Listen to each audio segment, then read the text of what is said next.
Welcome to Oklahoma Gardening. Today we highlight a unique collaboration between the Tulsa County Master Gardeners and the Tulsa Boys Home. We are back at the OSU Student Farm to harvest and dry our basil crop. And finally, we learn ways to make our lawns more drought resilient as the summer temperatures settle in.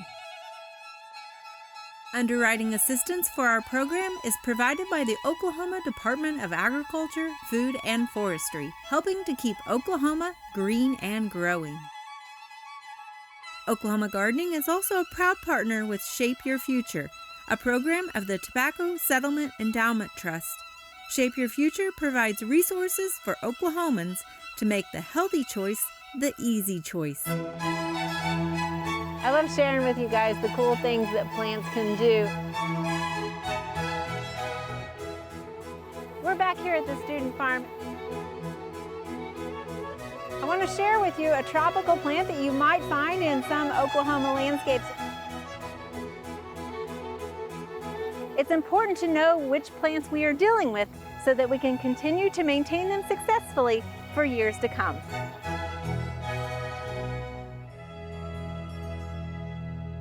This season, we've been highlighting the many benefits of gardening and how they can help create healthier lifestyles. The old adage, you reap what you sow, has never been more appropriate as we visit the Tulsa Boys Home and see how Danielle Adkins and her fellow Tulsa County Master Gardeners are using their horticulture knowledge to transform teens. Many Master Gardener programs across our state are having positive influences on their community. But this program just goes to show you the bounty of the garden can go far beyond vegetables.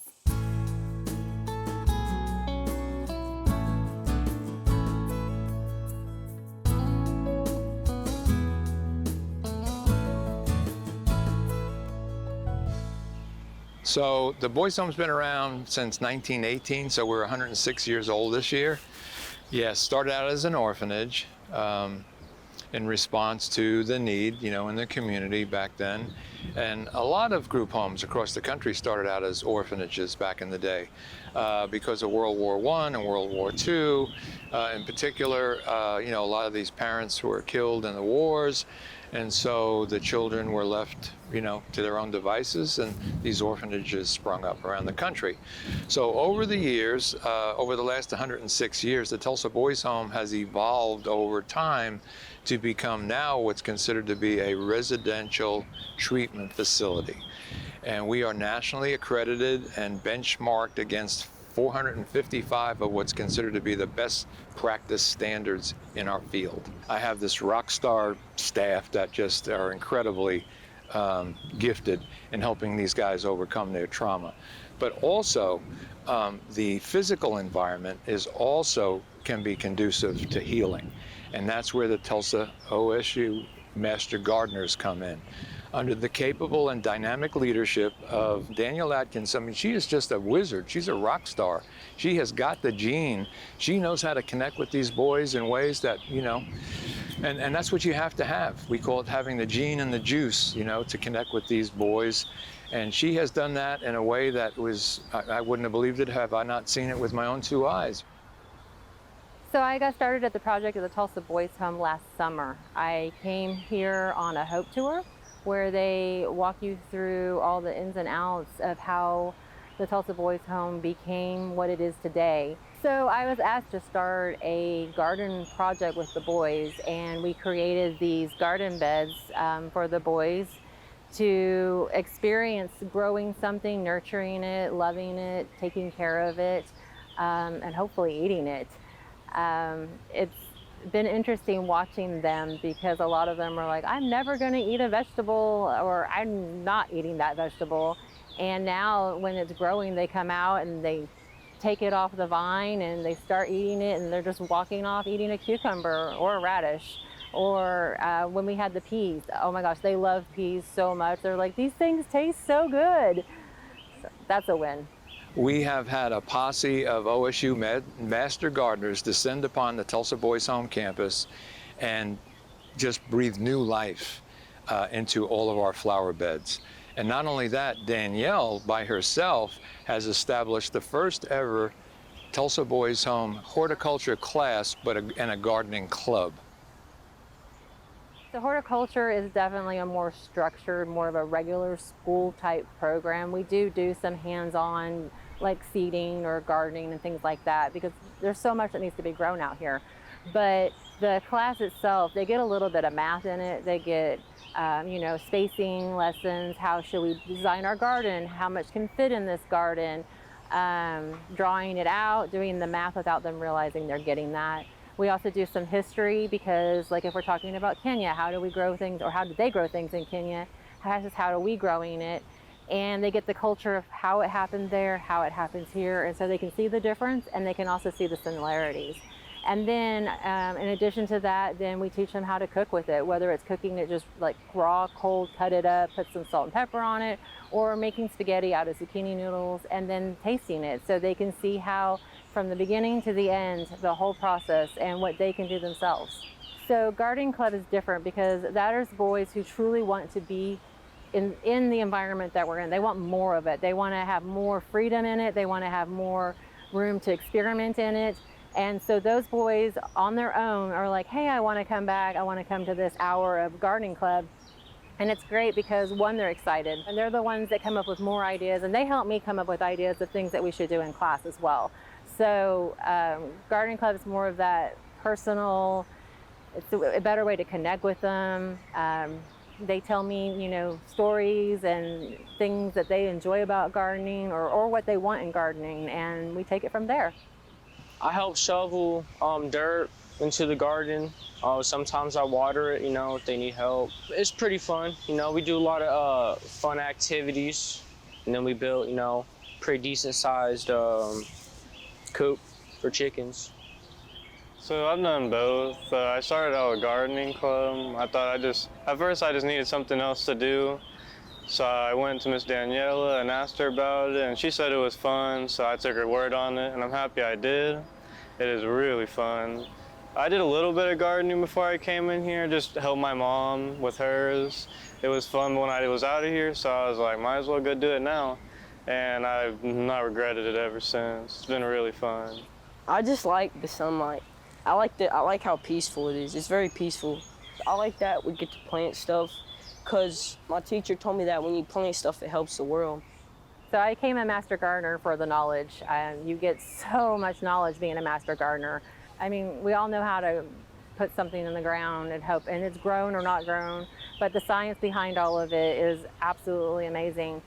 But after you learn that, you take that information and you go to different places in the community and you educate, you help someone else who doesn't have the time or necessarily want to go through the program. You share that information that you have gotten from them with those people and or groups or just whatever it is, and you share it with them and you give them the knowledge that they need, and they come back to you and they're like, hey, this is now working, but now, hey, this is a problem. Can you help me with this? And so it's always a challenge, but it's very rewarding growing food and giving it to food pantries or helping a community or an organization make their own garden that they can give away to other food pantries or people who need it or for their own use if they need it. And it's absolutely rewarding.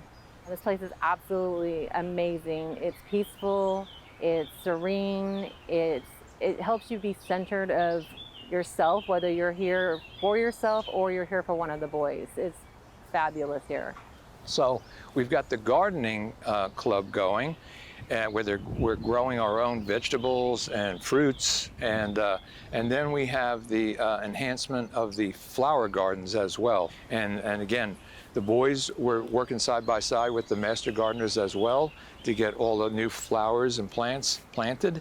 And so, people help support what they help create. And so the boys, having been involved directly in creating these enhanced, beautiful flower beds now, are much more likely to help take care of them than if somebody else did it and then they don't really care about them. So these are our new plants right here. This is where we we have to add some more area to it. So this is our TBH logo right here. We filled everything in, so there should be nice bushes around it instead of just soil. It'll make it look a lot fuller, a lot nicer, a lot more vibrant. We want it to stand out. We want, when someone walks down here, we want them to think like, this is a peaceful, nice place. This is a place where we change lives. So we did like almost like an arrow shape right here where it's gonna be a comb of red coming up to a tip of yellow and then back to red. And then these purple bushes are gonna be right in the middle. So it's gonna create, what we're hoping to be is like a nice flush arrow of beautiful flowers. That's amazing. So at first, before I did gardening club and horticulture, I was really stressed, a lot of anxiety. You got to be next to all these boys 24/7. To be able to go out in the garden, it teaches you, one, patience. Plants and flowers and anything that grows from the ground takes patience. It doesn't grow in a day. So you really learn to just tend to it and be careful. And it kind of teaches you in your own life, you just got to slow down. The world is too fast sometimes. So sometimes you got to slow down, take a shovel and plant, calm down, breathe, and relax. It really helps me just get my anxiety out.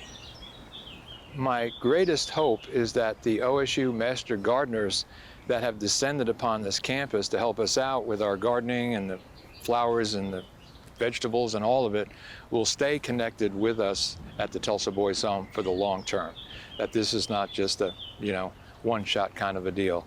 I'm pretty sure that Danielle Adkins is in it for the long haul, so I'm hoping that she can wrangle the rest of her OSU Master Gardener posse to do the same. These boys, they want someone in their life that shows they care. They want someone who's here for them. They want someone who doesn't have to be here, who wants to be here because that's what they want. They want to be here, and they want someone to listen to them. And the best place to listen to someone is when you're sitting when you're pulling weeds or, planting seeds. I mean, that's the perfect time to have a conversation with someone, whether it's like super personal or just something funny or about a funny story, or they love those silly dad jokes, but they're funny at the same time. But it's so genuine, and I don't want to use the word real world, but I come here and just look, you can't, it's like not optional. You're just automatically happy being here. So yeah.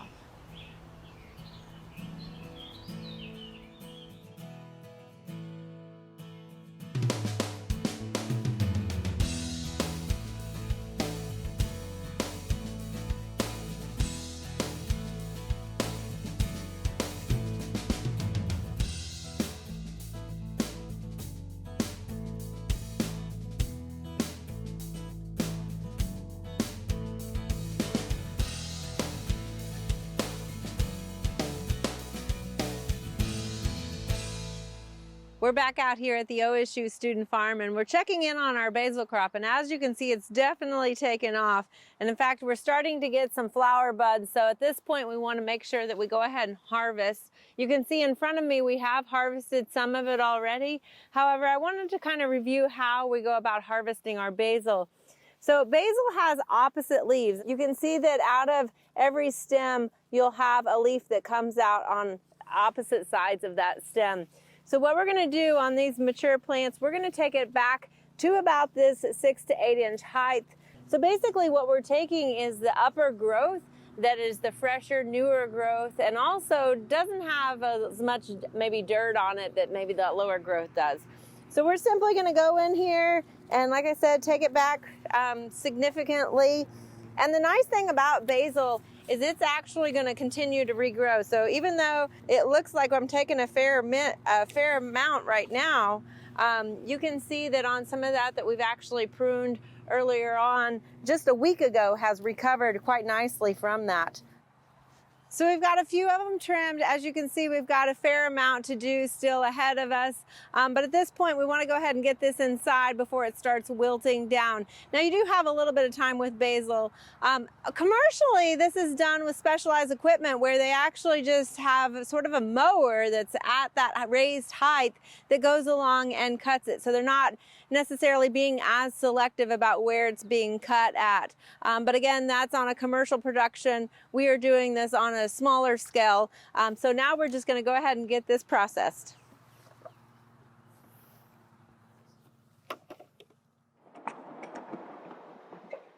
Now that we've got some of our basil harvested, we're back here at FAPSI, and joining me is Dr. William McGlynn, who is a food scientist who's actually in the horticulture department, but he mainly deals with processing of fruit and vegetable crops. Thank you for joining us today. Well, thank you, Casey. Good morning. Good morning. So It's a beautiful looking bunch of basil. yeah, we were out early harvesting to get it cut fresh. So what's the next step we need to do with it? So the next step, we are going to take it. We are going to pick the leaves off the stem because we don't want to waste time and effort drying the stems. Okay. And we're going to load it up into these trays, and then we're going to wash it. And the reason we wash it is just to get any loose dirt, any bugs out, that sort of thing. And then it will go into the dryer. Okay. So let's talk a little bit about just the washing process. Is there a standard way to wash it? Could we just do it in a bath, or do we need to have running water?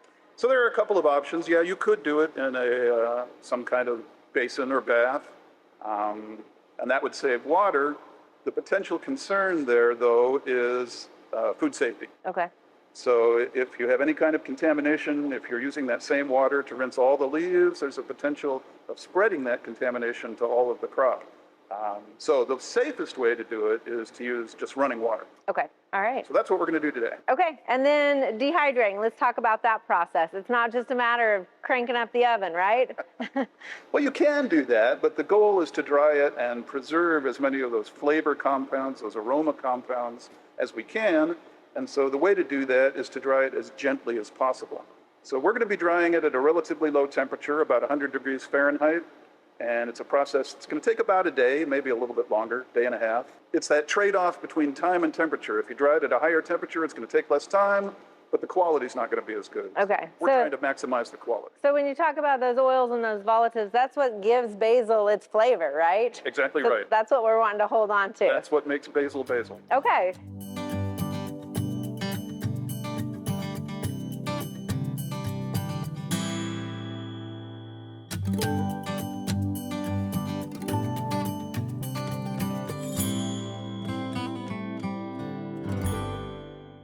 So it looks like we've got some of our dehydrated basil here. Yes, Casey, this is the stuff as it comes out of the dehydrator, our beautiful basil, all nice and dry. And so the next step will be to go ahead and commercially you'd run it through a size reduction machine, a flaker that would basically grind it up just very gently and get it down to that small particle size that you would typically see for sale. Okay. Now there are some stems on this, and we did kind of de-stem the big stems prior to going in. Is that what you would normally see in a commercial operation, or? No, in a commercial operation, you would usually de-stem it after it's dried. Okay. Just because you can run it through a piece of equipment that will do that automatically, but we don't have that equipment, and it's more efficient just to dry the leaves rather than drying the stems as well. So that's why we did that. Okay, so in that flaking process, though, we're going to get rid of some of this woodier material and just get those We'll leaves just there. put it through a screen to get rid of some of these larger pieces of stem. Okay. All right. Well, so next step is basically after flaking is packaging and labeling. That's right, and then it's ready to go. All right. Great. Thank you so much. Thank you.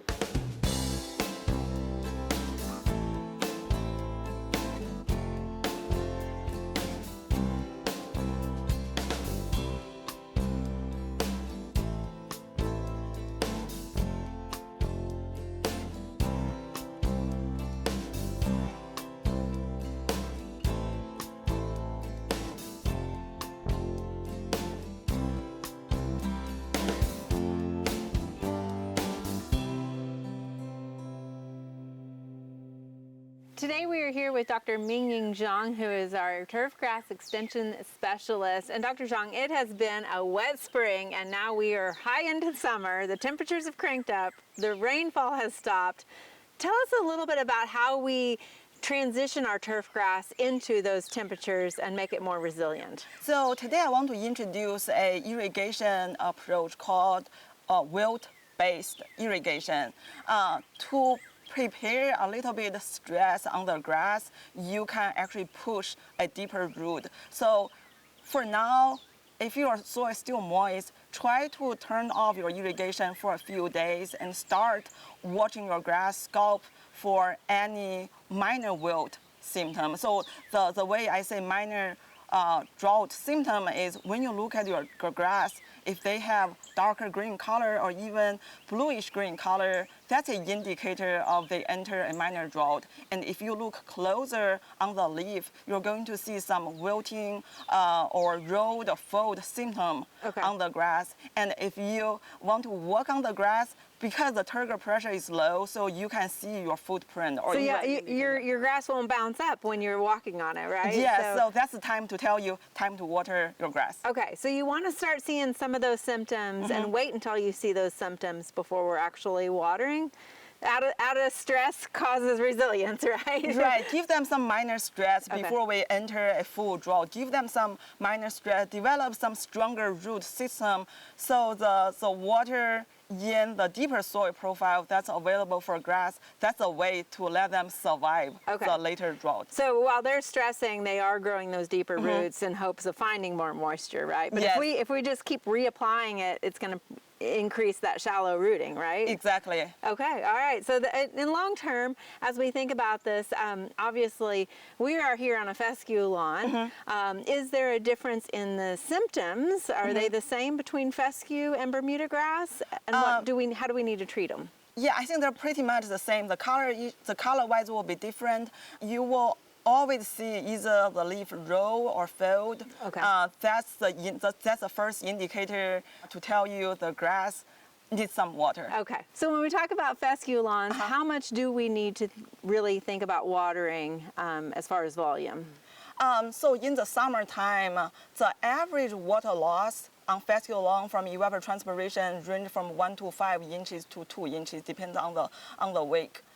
If we don't get any precipitation, ideally you want to replace the same amount of water lost to your soil profile. So if we start from the water conservation perspective, I would say replace at least 1.5 inches to keep them green. Okay, now Bermuda grass is a little more tolerant of drought, so is it a little less than that? Yes, Bermuda grass, the evapotranspiration rate is lower than fescue and other cool season grass. So average evapotranspiration water loss is about 1 inch to 1.5 inches. So if we have a cloudy day like today, the evapotranspiration is going to be lower. So average 1 inch would be the minimum for Bermuda grass. Okay, and one way to know how much you're actually putting down is an irrigation audit, right? Yes. What's an easy way of doing that in somebody's front yard? So if you get some tuna can or a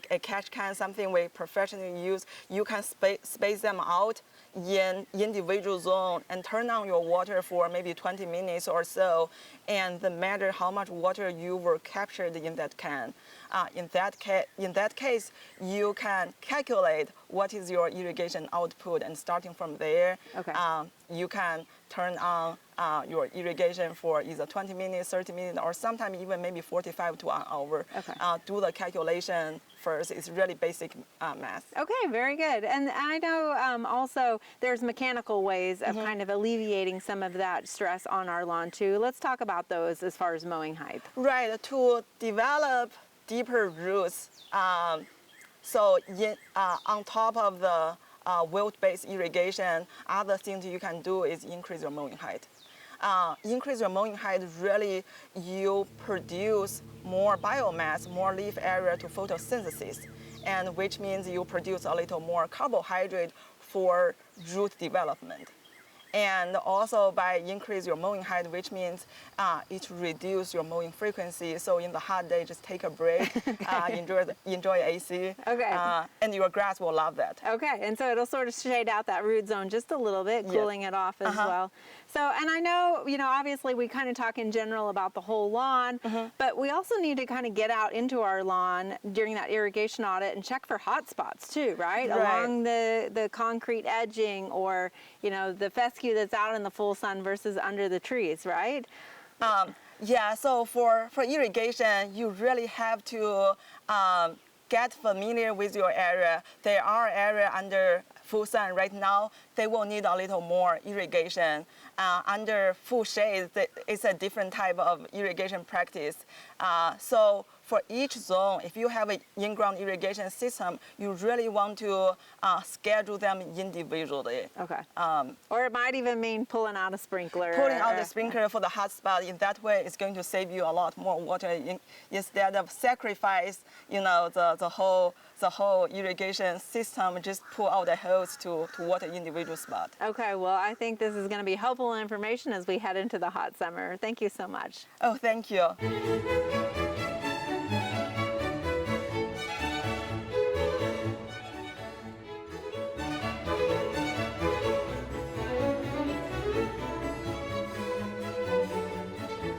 There are a lot of great horticulture activities this time of year. Be sure and consider some of these events in the weeks ahead.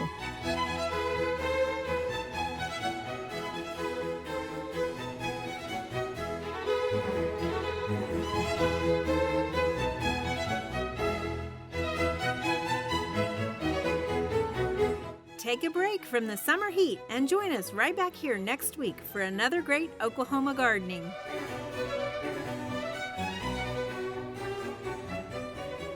All of this is kind of nice and fresh. Seriously? A master gardener, as she says. Pretty sick title. It's like being Darth Vader or something.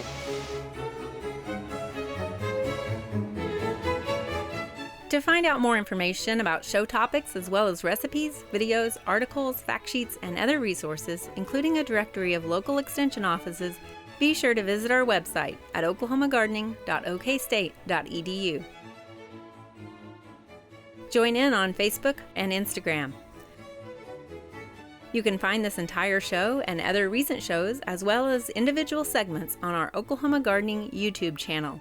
Tune in to our OK Gardening Classics YouTube channel to watch segments from previous hosts. Oklahoma Gardening is produced by the Oklahoma Cooperative Extension Service as part of the Division of Agricultural Sciences and Natural Resources at Oklahoma State University. The Botanic Garden at OSU is home to our studio gardens, and we encourage you to come visit this beautiful Stillwater gem. We would like to thank our generous underwriters, the Oklahoma Department of Agriculture, Food, and Forestry, and Shape Your Future, a program of the Tobacco Settlement Endowment Trust. Additional support is also provided by Greenleaf Nursery and the Garden Debut Plants, the Oklahoma Horticulture Society, the Tulsa Garden Club, and the Tulsa Garden Center.